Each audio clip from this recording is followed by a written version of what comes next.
Repa, ikaw ba ay nagbabalak bumili ng isang abot kayang sasakyan na magagamit sa pang-araw-araw? Sakto ang timing mo dahil sa video na ito ay bibigyan kita ng idea patungkol sa mga pinakaabot kayang sasakyan na mabibili mo sa merkado. Kaya tutok ka lang, baka may magustuhan ka sa mga sasakyan na mababanggit sa video na ito at mabili mo na ang pinapangarap mong 4 wheels na makakasama mo sa araw-araw. Alright! Narito na Repa ang top 20 cheapest cars dito sa Pilipinas. Tara, ilarga na natin ito.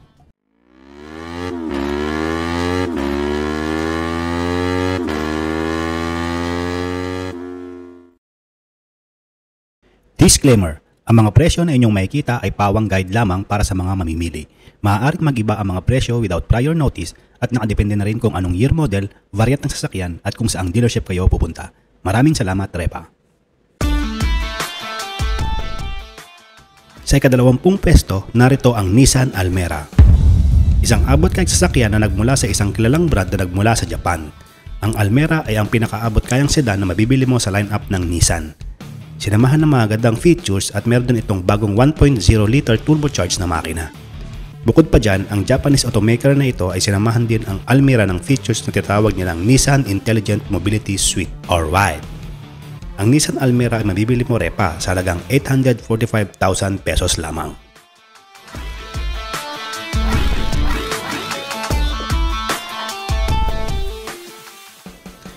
Para sa ika-11, narito Repa ang Changan CS15 na may presyong nagsisimula sa 799,000 pesos. Ang Changan ay naglabas ng isang sasakyan padating sa subcompact crossover category sa pamamagitan ng CS15. Isang abot kaya pero hindi tinipid sa mga features na talaga namang magugustuhan ng isang customer na naghahanap ng isang budget-friendly na crossover. Ang CS15 ay mayroon 1.5 liter gasoline engine, front-wheel drive at 5-speed dual-clutch automatic transmission. Parating naman sa sukat ng CS15, ito ay may habang 4,135mm, 1,720mm na lapad at 1,630mm na taas na saktong-sakto para sa city driving at masisikip na lugar. Parating sa interior, ang CS15 ay magbibigay sa iyo ng isang komportableng biyahe na sinamahan ng modernong features kagaya ng touchscreen infotainment system na may Bluetooth connectivity, mirror link functionality para sa iyong mobile phones, may sunroof at leather seats or WIDE. Dahil sa kanyang magandang kombinasyon ng presyo, pagiging practical at modernong amenities, ang Changan CS15 ay isang bagong contender para sa subcompact crossover segment.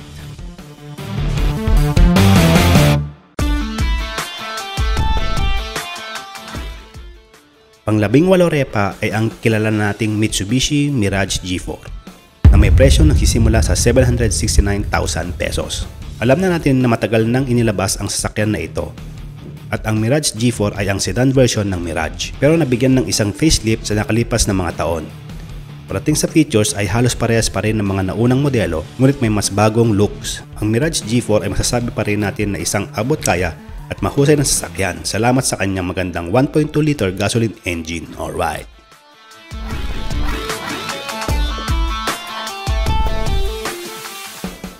Ika-17 ay ang Kia Sonet na nagkakahalaga ng 758,000 pesos.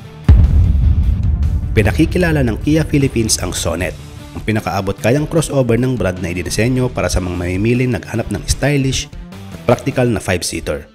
Sa ilalim ng hood, pinapagana ang Sonet ng isang 1.5 liter na naturally aspirated na gasoline engine na nagbibigay ng 113 horsepower at 144 Nm ng torque. Maaaring pumili ang mga mamimili sa pamagitan ng Intelligence Variable Transmission, IVT o 6-speed na manual transmission na nag-aalok ng balanse ng kahusayan at performance. Sa mas mataas itong ground clearance at tampok na infotainment system na standard sa lahat ng variant, namumukod tangi ang Sonet bilang isang mahusay na pagpipilian para sa mga mamimiling may limitadong budget. Ang agresibo at modernong disenyo nito kasama ang kalidad ng pagkakagawa na kilala sa Kia ay ginawa itong isang sasakyang siguradong mapapansin.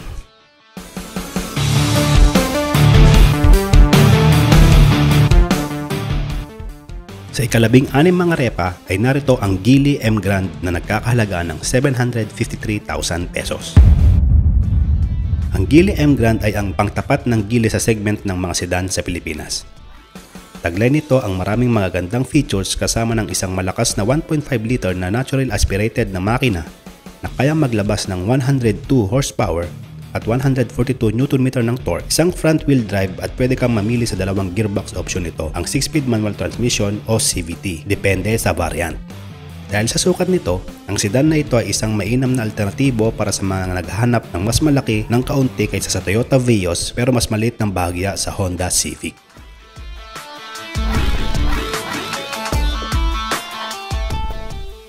Ikalabing-lima ay ang Jetour Ice Cream na nagkakahalaga ng 699,000 pesos sa merkado. Isang cute, compact at eco-friendly, ang Jetour Ice Cream ay isang fan-size city car na dinisenyo upang mamukod-tangi. Pinapagana ito ng 27 horsepower na Chery TZ160XF DM13A electric motor at isang lithium-ion phosphate na baterya na nagbibigay dito ng kahangahangang electric range na hanggang 170 km at maximum speed na 100 km per hour. Perpekto para sa mga nagmamaneho sa lungsod. Pinagsama ng Jetour Ice Cream ang cute na disenyo at praktikalidad na may maluwag na interior para sa mga pasahero at kargamento. Idagdag pa ang abot-kayang presyo. Ang Jetour Ice Cream ay hindi lamang ginawa bilang isang sasakyang gumagamit ng baterya, kundi ito ay isang magandang alternatibo sa mga digasulinang sasakyan kung sa mga syudad ka lang naman palaging nagmamaneho.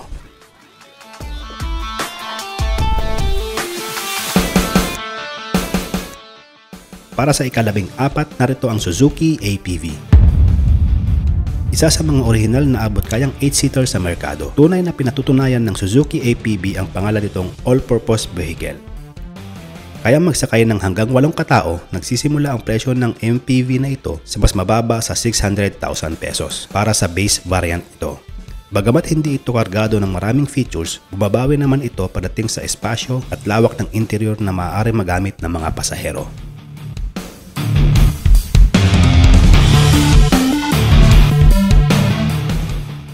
Ang susunod sa ikalabing-tatlong pwesto ay ang Honda Brio. Ang pinakaabot kayang sasakyan ng Honda sa Pilipinas ngayon ay nagkakahalaga lamang ng 735,000 pesos. Ang Honda Brio ay nangangakong magbibigay ng mahusay at kapana-panabik na pagmamaneho, kasama ang espasyo at kaginhawaan na inaasahan mula sa isang Japanese brand. Sa matibay nitong pagkaagawa at mahusay na handling, ang hatchback na ito ay may 1.2 liter na 4-cylinder na gasoline engine at kayang maglabas ng 89 horsepower at 110 Nm ng torque na ipinares sa 5-speed manual transmission o CVT, automatic para sa mas mataas na variant. Isa itong maliit na hatchback na may sapat na lakas at magandang itsura at talaga namang kinagigiliwang mabili, lalo na sa mas mataas na trim level kung saan mas pinapaganda pa ito ng RS variant.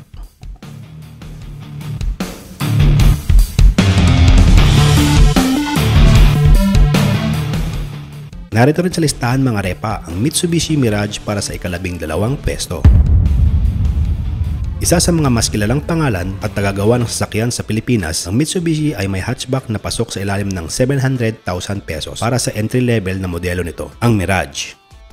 Bilang isang hatchback, taglay nito ang praktikalidad pati na rin ang mas flexible na likurang cargo space na may natutuping mga upuan at may kaunting forma rin sa disenyo. Ang hatchback na ito ay nilagyan ng 1.2 liter na 3-cylinder mula sa Mitsubishi na ipinares sa 5-speed manual transmission o CVT automatic kung nais mo ng mas mataas na variant. Bagamat basic lang ang mga features ng base model nito, panatag ka sa safety nito dahil standard na itong may airbags para sa parehong driver at pasahero. Kung nais mo ng sedan, mayroon ding Mirage G4 na available sa bahagyang mas mataas na presyo na lagpas lang ng kaunti sa 700,000 pesos.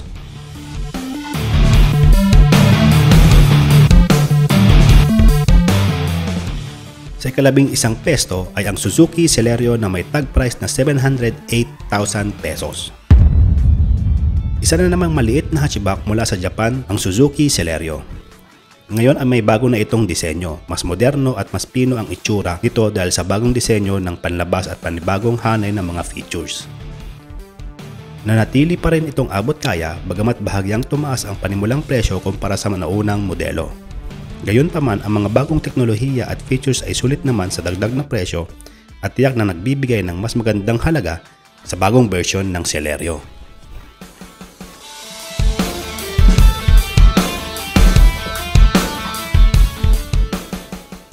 Ang ika-10 mula sa brand ng MG.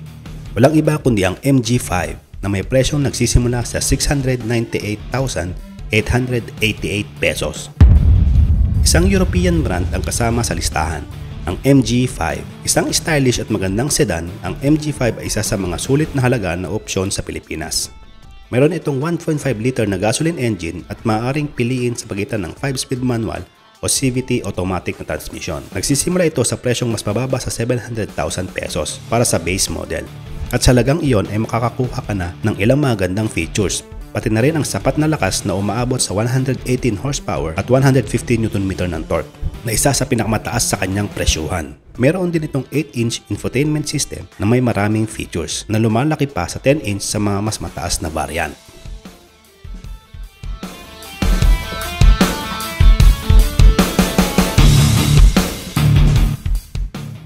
Para sa ika-9 na pesto, nandito rin pa ang Kia Soluto na may presyong 698,000 pesos. Isa na namang entry mula sa South Korean brand, ang Kia Soluto. Ang pinakaabot kayang sedan ng Kia sa listahang ito. Meron itong 1.4 liter na 4-cylinder kapag gasoline engine na kaya maglabas ng 94 horsepower at 132 Nm ng torque. Makukuha ito sa 5-speed manual para sa base trim o 4-speed automatic kung pipiliin mo ang mas mataas na variant. Ibinabahag nito ang parehong platform ng Hyundai Reyna, ngunit mas abot kaya ito kumpara sa kaparehong platform. Gayunpaman, tulad ng Reyna, makakakuha ka pa rin ng maayos at patatag na biyahe kahit sa mabilis na pagpapatakbo. At maganda rin ang tipid sa gasolina. Bilang dagdag, may standard touchscreen infotainment system na ito na may Apple CarPlay at Android Auto, kaya sulit na sulit ang presyo. Alright!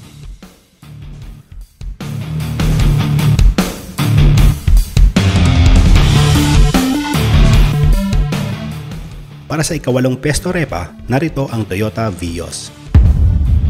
Mula sa pinakasikat na brand sa bansa, kabilang sa listahan ng pinakaabot kayang sasakyan ang Toyota Vios sa pamamagitan ng base variant nito. Ang subcompact sedan na ito ay isa lamang sa maraming variant na inaalok ng Toyota Motor Philippines. Tamang-tama ang pangalan nitong Base MT dahil ito ay may subok na maaasahang 1.3 liter gasoline engine na ipinares sa 5-speed manual transmission. At sa dagdag na 10,000 pesos mula sa 3 airbags ay makakakuha ka na ng 7 airbags. Sa totoo lang, medyo simple o bare ang variant nito. Kaya kung nais mo ng mas magandang version na may dagdag na features ngunit pasok pa rin sa ilalim ng 700,000 pesos, piliin ang 1.3J MT variant lalo na kung gusto mo pa rin ng manual transmission.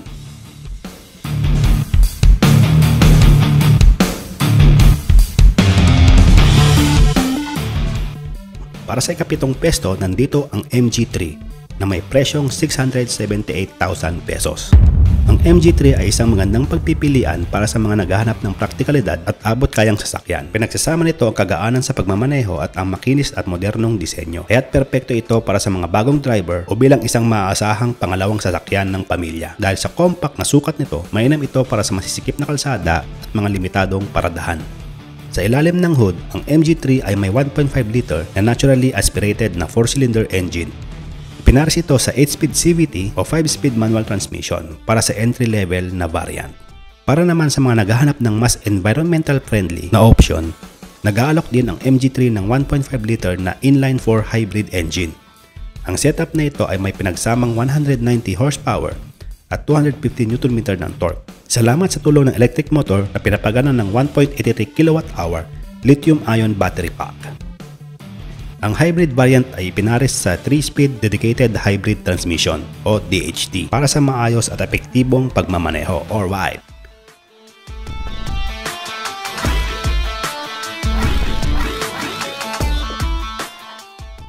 Ika-6 repa ay ang VinFast VF3 na nagkakahalaga ng 645,000 pesos. Dumating na sa Pilipinas ang VinFast VF3 na nag-aalok ng abot-kaya at flexible na paraan upang makapasok sa mundo ng electric mobility. Maaaring piliin ng mga mamimili kung bibilhin nila ang sasakyan na may kasamang baterya o kung mag-a-avail sila ng battery subscription plan. Ang subscription ay may 3 antas batay sa buwanang tinatakbong distansya at sasagutin ng VinFast ang maintenance at pagpapalit ng baterya kung bumaba ang kapasidad nito sa ilalim ng 70%. Ang compact SUV na ito ay pinapagana ng isang 43 horsepower electric motor na may 110 Nm ng torque at range na umaabot hanggang 210 km. Sinusuportahan din ito ng fast charging mula sa 10% hanggang 70% sa loob lamang ng 36 na minuto. Na-tsak na magbibigay ng kaginhawaan para sa mga nagmamaneho sa syudad. Compact, capable at versatile. Ang VinFast VF3 ay isang kaakit-akit na opsyon para sa mga handang yakapin ang kinabukasan ng mas ligtas at mas sustainable na pagmamaneho.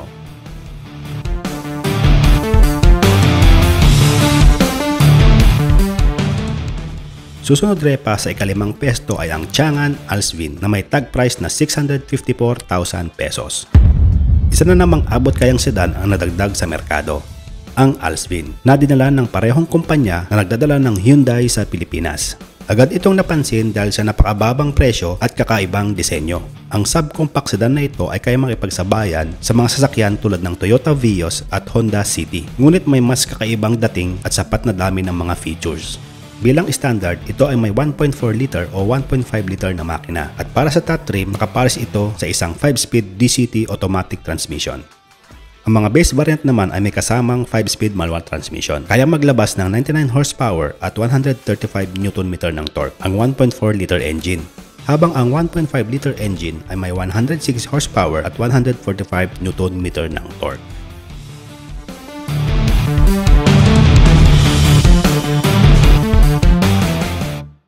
Para sa pang-apat, narito repa ang Suzuki Espresso na mabibili mo sa halagang 634,000 pesos. Isa sa mga pinakaabot kayang modelo ng Suzuki sa kanilang line-up para sa Pilipinas. Ang Suzuki Espresso. Ito ay isang natatanging entry na nag-aalok ng mataas na ground clearance at sapat na espasyo para sa komportableng mauupuan ng 5 tao nang hindi nagsisiksikan. Gamit ang parehong powertrain ng Celerio, ang 1.0 liter na makina nito ay kilala sa kahangahangang tipid sa gasolina at maaaring ipares sa manual transmission o automated manual transmission o AMT. Asahan na matutugunan ang karamihan ng iyong pangangailangan sa pamamagitan ng mga features nito tulad ng 7-inch touchscreen infotainment system na may Bluetooth at USB connectivity. Bagamat hindi ito kasing ganda parating sa mga features sa mga ibang sasakyan, kapalit naman ito ay isang sasakyang may malakas na personalidad at may kakaibang karakter sa pagmamaneho at tsak na magugustuhan mo.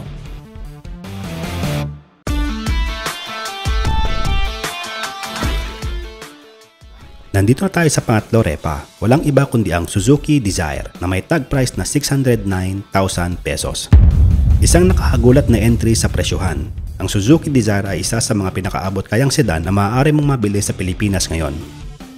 Batay sa kilala at pinagkakatiwala ang Suzuki Swift, ang Dzire ay nangakong may mahusay na handling at nakakagulat na tipid sa gasolina. Salamat sa 1.2 liter na naturally aspirated 4-cylinder gasoline engine nito na kaya maglabas ng 82 horsepower at 113 Nm ng torque.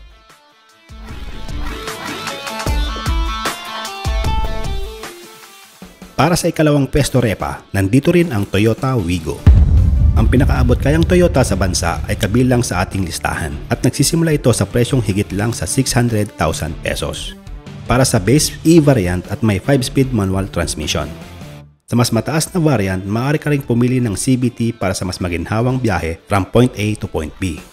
Alinmang option ang piliin mo, sapat ito para sa 1.0 liter na 3-cylinder gasoline engine na kaya maglabas ng 67 horsepower at 89 Nm ng torque. Maaasahan mo rin ang mausin na tipid sa gasolina, mapalungsod man o sa labas ng syudad. At nakakagulat ang lawak ng espasyo, lalo na kung sinaalang-alang ang maliit nitong sukat. Kasya ang mas malalaking pasahero sa likurang upuan at may natitirang lagayan ng bagahe kung kinakailangan. Ang bagong modelo, depende sa variant, ay may kasamang 7-inch infotainment system na may Apple CarPlay at Android Auto para sa dagdag na koneksyon at aliw habang nagmamaneho. Alright!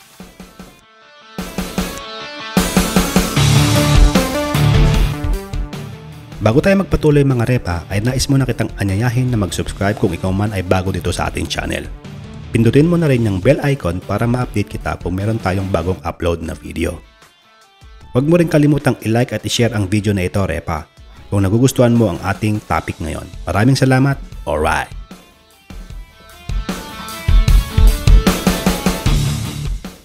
At ngayon, nandito na tayo sa top 1 na pinakaabot kayang sasakyan na mabibili mo dito sa Pilipinas.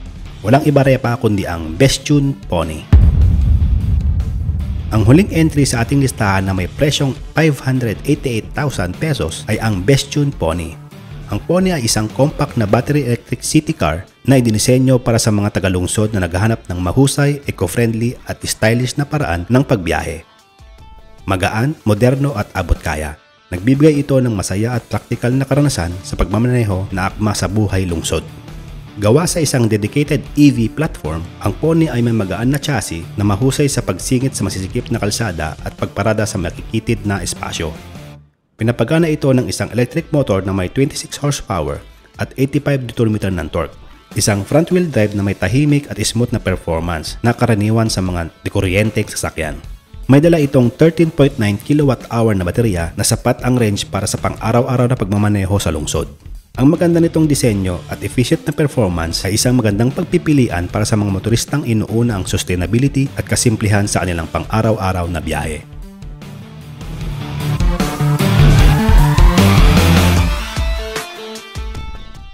Yan na nga mga repa, ang ating listahan ng top 20 na pinakaabot kayang sasakyan na mabibili mo sa mga dealership dito sa Pilipinas. Meron ka na bang naiko-konsidera sa ating mga nabanggit na sasakyan, repa? Sana ay nakatulong sa iyo ang video na ito para makadesisyon kung anong sasakyan ang gusto mong mapili mula sa iyong pinaghihirapang salapi or ride.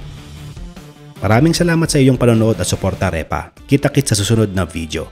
Peace, yo!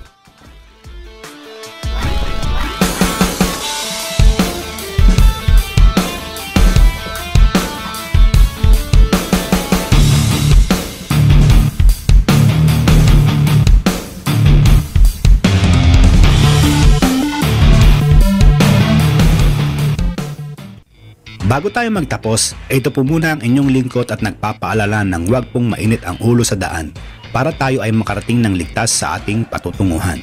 Mga repa, ride safe everyone!